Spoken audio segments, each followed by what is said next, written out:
Bonjour à toi, la vie qui palpite. Bonjour à vous, chers alchimistes. Alors, je suis ravie de vous retrouver pour aller voir l'énergie de la lettre hébraïque qui vient vous enseigner pour le mois de février. Alors, c'est vrai que le mois de février est bien entamé.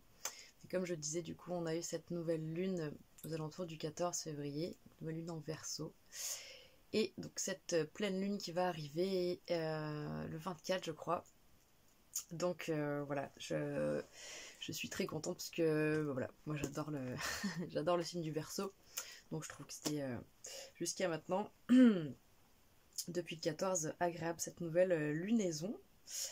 Et donc je pense qu'elle symbolise un petit peu mieux déjà, plus on avance, plus ça symbolise ce renouvellement énergétique qu'on nous promet. Alors je sens que vous allez avoir plein de cartes. Hein, une ça suffira pas, hein, c'est ça. Qu'est-ce qu'on a pour les chemins de vie? On a dit 9. Chemin de vie 9 pour février 2024. Quels sont les enseignements hébraïques? Quels sont-ils?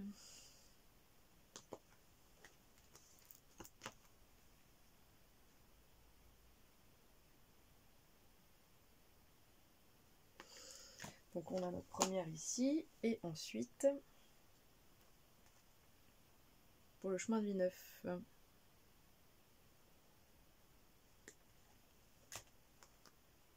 Mon fidèle pendule.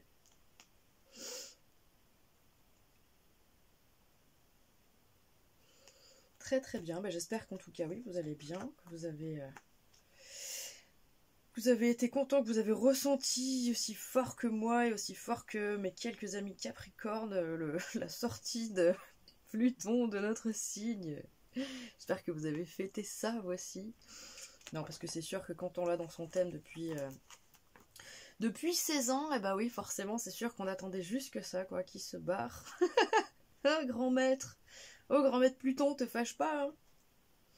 Te fâche pas. Et bon, tu nous as quand même bien ratatiné la mouille, hein. Comme dirait le roi Arthur. Vous allez avoir 3 cartes, les amis.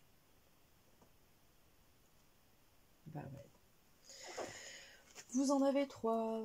Comme le chemin de vie 8 avant vous. Comme le chemin de vie 33 pour l'année. Alors, qu'est-ce qu'on a?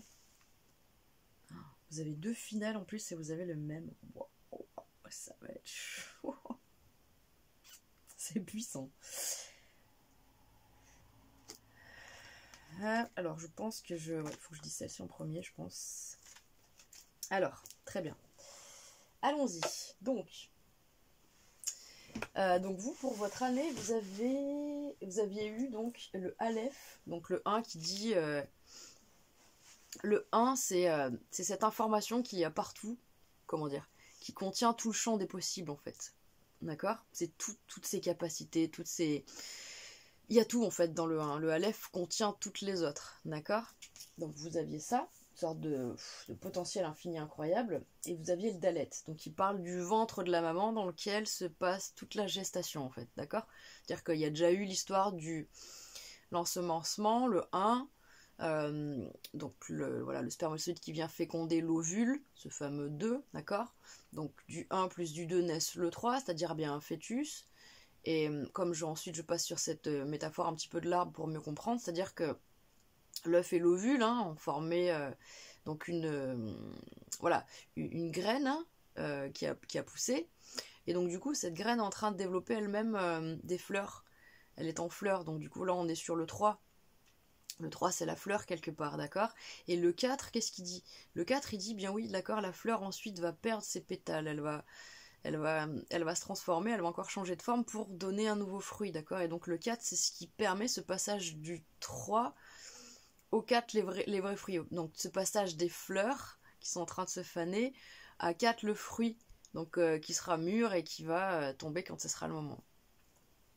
Donc du coup, voilà, vous avez cette énergie-là, que moi je trouve très jolie, que là, pour votre année en tout cas, je trouve que c'est vraiment magnifique. Du 1 plus du 4, un endroit de gestation, un cocon en fait, parce que ce 4 c'est l'endroit propice, si vous voulez, c'est le cadre le cadre propice au bon développement et au bon déroulé d'un processus interne, d'une croissance, d'une gestation, d'une maturation. D'accord? Donc la première, vous avez même, et donc même, ce qui est chouette, c'est que du coup, en effet, donc c'est la 13e carte des lettres hébraïques, c'est la 13e lettre, pardon, des lettres hébraïques, et elle a pour valeur 40. Ah, j'ai envie de pleurer, je suis en train de faire brûler mon dîner. Bon, c'est pas grave, quand on n'a pas de tête, on a des jambes. Alors,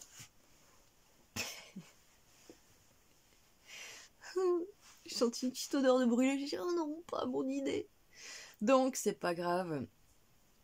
Donc, excusez-moi, hein, je suis un peu en forme en ce moment, ça fait plaisir. Donc, je vous disais quoi?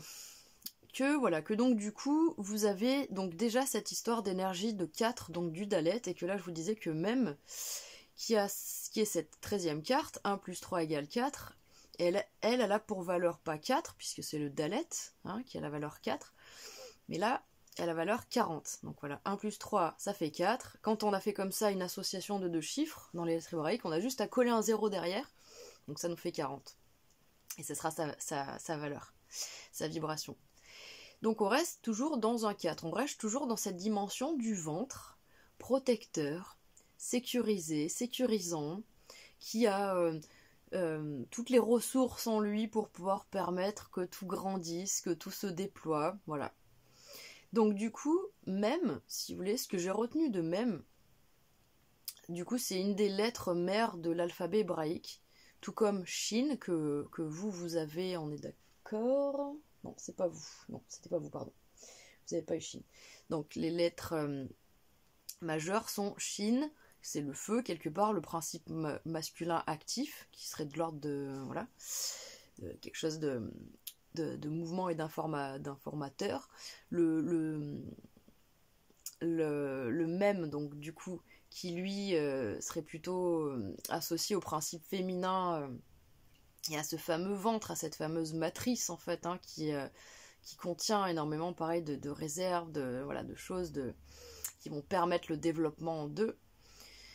Et la troisième lettre mère, on a dit Shin Mem et Aleph, du coup la première, voilà, celle qui les contient toutes, et qui elle aussi a ce fameux, comment dire, voilà, on a le Aleph 1, donc ce fameux spermatozoïde qui va rentrer dans 2 l'ovule et qui donneront le 3 le Shin, c'est-à-dire l'action, le mouvement, la créativité, voilà, en rencontre, en machin, c'est l'expansion, voilà, l'expansion en fait de ce 1 plus ce 2 donne un 3, mais ce 1, c'est-à-dire une unité plus une deuxième unité, donne un 3, une expansion, quelque chose de, voilà, qui va au-delà des deux entités voilà, précédemment déterminées. Bref, donc du coup, même finalement, c'est des matrices successives qu'on va devoir traverser. Moi, en fait, vous savez ce que ça m'évoque même? Justement, moi, ça m'évoque le suicide de mon petit frère. C'est-à-dire que même, c'est des choses qui vont se passer dans votre vie, qui vont vous plonger dans un autre bain que ce que vous connaissez déjà. Quand on dit c'est la mort, c'est la fin, ça change de forme, c'est la transformation, c'est qu'en effet, il y a vraiment quelque chose de très puissant. C'est pas juste vous changer de chemise. C'est peut-être vous perdez un bras ou une jambe, quoi. Vous perdez un de vos parents, vous perdez votre meilleur ami, vous perdez votre petit frère, vous perdez votre maman, vous perdez, voilà. C'est pas vous perdez, c'est pas juste vous perdez votre emploi, par exemple, c'est vous perdez votre emploi, mais vous perdez, eh bien, tous vos amis qui vont avec, parce que du coup, vos amis, vous vous rendez compte que, bah, ils étaient autour de vous que par rapport à votre emploi. Vous vous séparez de quelqu'un et vous vous rendez compte que vos amis sont plus avec vous parce qu'en fait ils restaient avec vous parce que bah, vous étiez en couple avec telle personne. Voilà, c'est plus ça hein, même, d'accord? C'est une idée de on pleure beaucoup, on souffre beaucoup parce qu'il y a beaucoup de changements d'état, il y a beaucoup de fluctuations émotionnelles, il y a beaucoup de choses qui bougent et qui se transforment et donc du coup bah oui il y a beaucoup d'eau par excellence. On parle des grandes eaux, c'est les grandes eaux du ciel.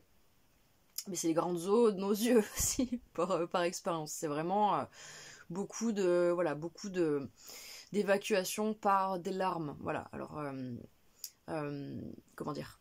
Là, je pense que ça a pu vous faire un peu peur, ce que je vous ai dit, mais c'est pas, faut pas avoir peur, parce que déjà, ça sert à rien.